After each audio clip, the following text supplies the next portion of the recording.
Okay, so last week we told you this story would be split into 2 weeks. It's actually going to be split into 3 weeks. This is part 2 of learning about Esther. I hope that you remember that last week we learned how Esther and Mordecai uncovered a plot to kill King Ahasuerus, the king of Persia, and how Esther became the queen of Persia.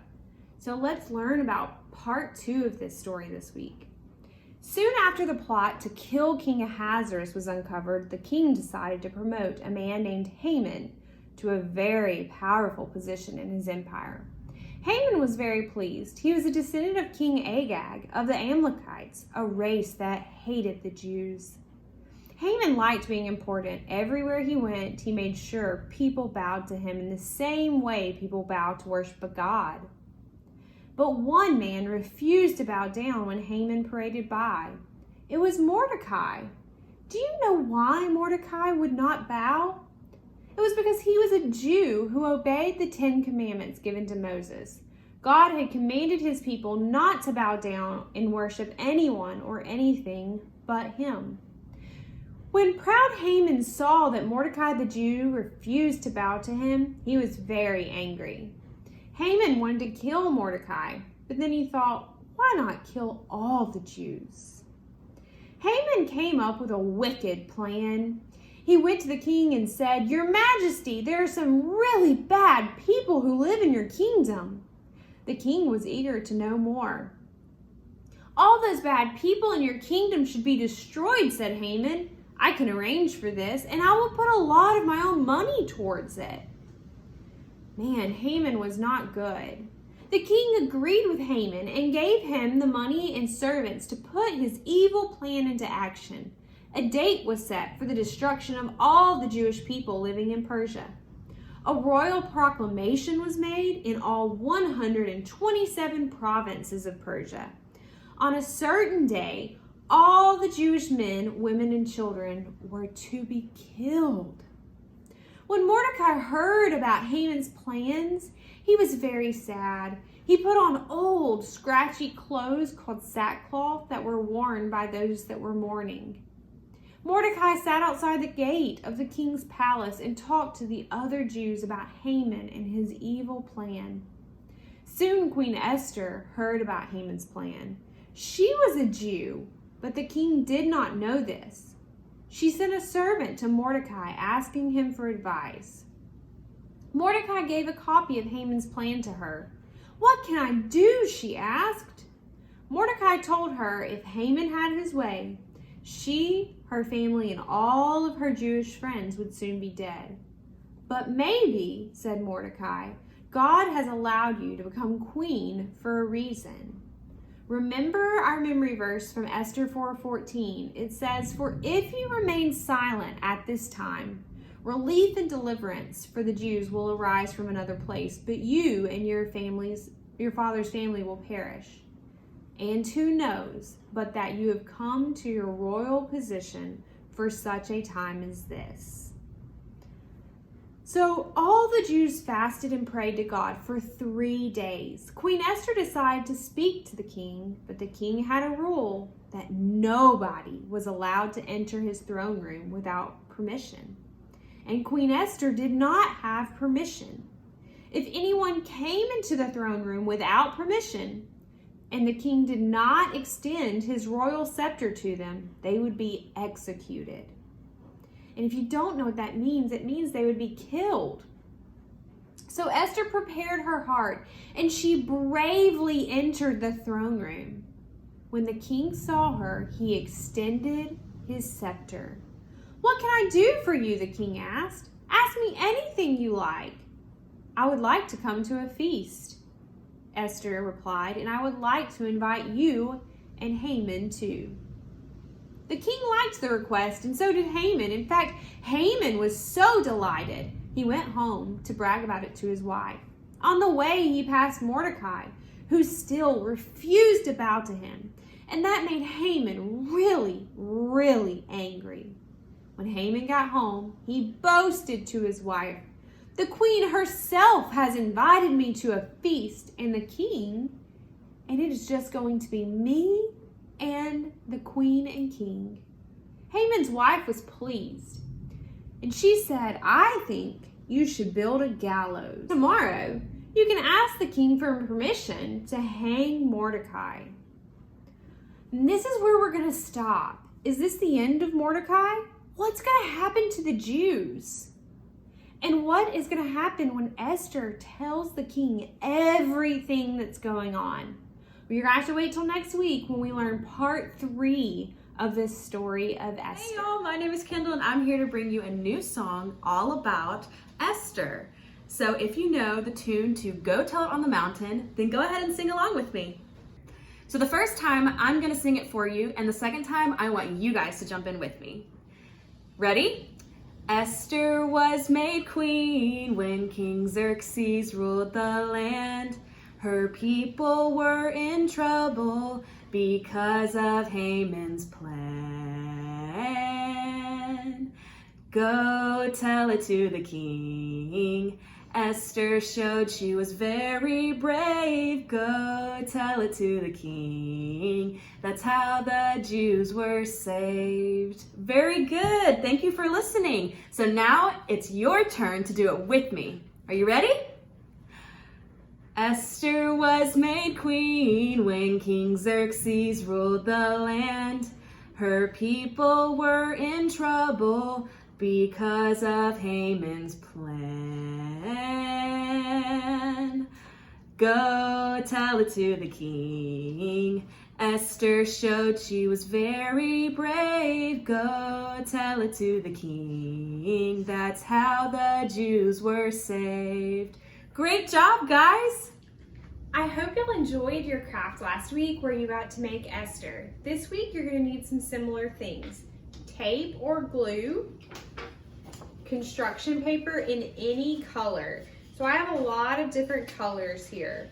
And you're going to need scissors again, okay? This is going to be really simple, but we are going to make crowns because remember, Esther was the queen of Persia. All right, what colors you want? Definitely pink. Unless there's a yellow. Let's see, here's pink. There's No, not yellow's really a too good. boring, it's okay. Yep, Pink it is. Pink, I like it. All right, I'm gonna do red for mine. And the way you're gonna do this is at first you're gonna think, oh, that's gonna be way too small. It's not. All right, you're gonna take your scissors and you're going to cut straight across, all right? It's really simple. Just cut a straight line. If your line is a little wonky, don't worry about it. I'm really bad at straight lines too. It's okay. All right. Got it? Okay. Then what you're gonna do is just cut a little bit, about a quarter, a little less than a half of the way up, okay? And then, once you've done that, go and do it on the other side. This does not have to be exact. It is okay if you mess up a little, okay? So it should look a little bit like this. You see? And it is okay if they don't match, all right? So, where you have the tallest, the longest amount of paper, you're gonna go to where you cut. See, I just cut a tiny bit in and go straight down, okay? You're gonna wanna pull out that little rectangular section. So it will look like this.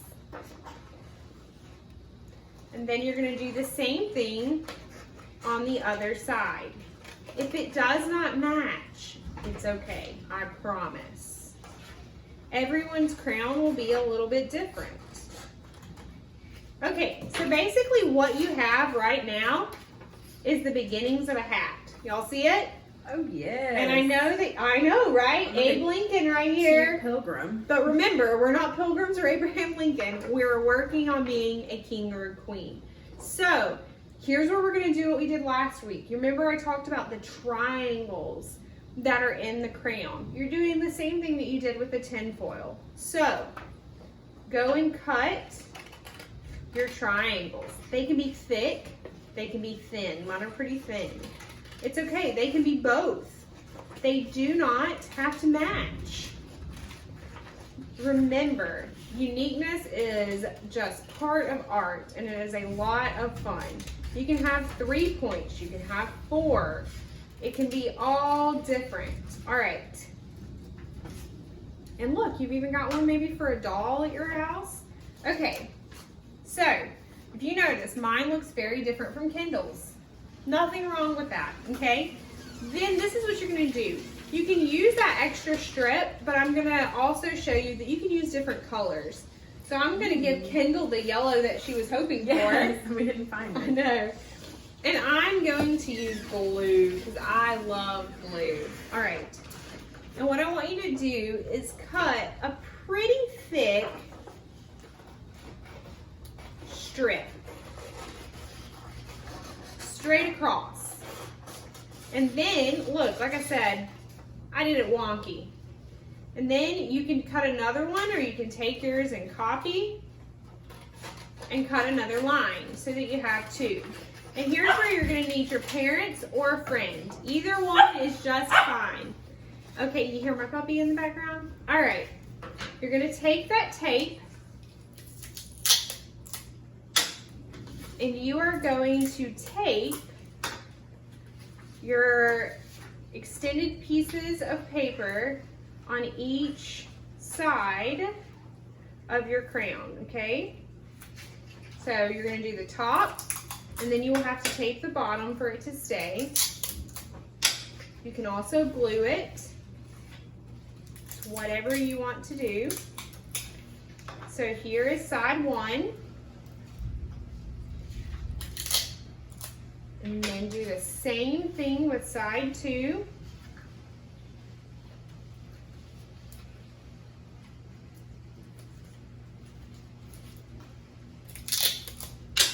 You were quicker than me. I did it early, you know. I'm gonna reach over and get some Fine. more. Okay, so this is where you're gonna need a friend or your mom.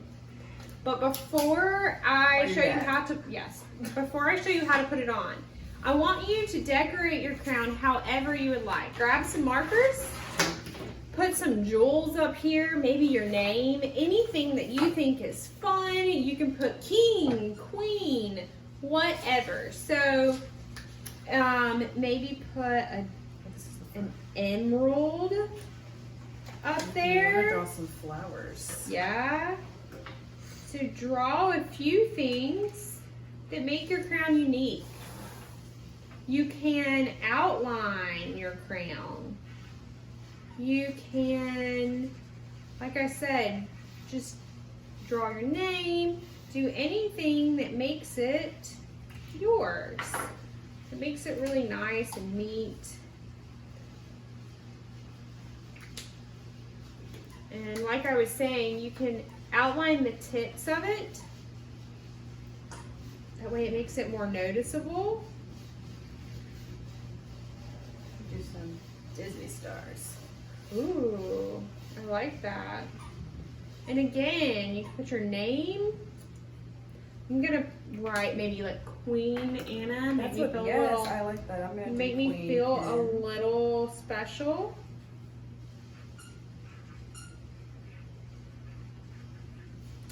Queen Anna. You could write Queen Esther and you could act out this story with your family. That would be really cool. Share it with your friends. Any of that kind of stuff. Just want this to be something unique to you. All right. Runaway markers. Once you've gotten it decorated the way that you want it to be decorated, then someone can actually help fit this for you. Is that me? So, Yay! so what you will do is you will hold it up and someone can cut it to the size of your head because it's probably too long. And then they will glue or tape. Now here's the deal with the scissors. Make sure it is an adult that is doing this. We don't want anyone to accidentally cut their hair. All right? Well. So, thanks, Kendall. All right, hold on. Maybe you should do me first. No, you're fine. I'm just gonna cut like this. All right.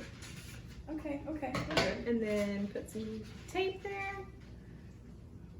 You want to help me out here? Mm-hmm. For the top, just like the other side, and the bottom. You'll have to put it at both places in order for your crown to stay. Because Watch out for the hair. You don't want to tape in your hair. yeah, I got lots of hair too. Anna's poor hair. I know. But you're still a queen. And that's all it takes for you to have your crown. So let me show you with Kendall's. Yours is so cute. I specialize in arts and I crafts. know, actually. Right? It's pretty good. I have a pretty big head. Oh my word. That's probably all this hair you got. So, like I said, you may need your parents' help for this little part right here. We get it in the top and the bottom. And look at that. Just like that, you were a king or queen, just like Esther. I cannot wait to share part 3 of this story with you next week. Thank you.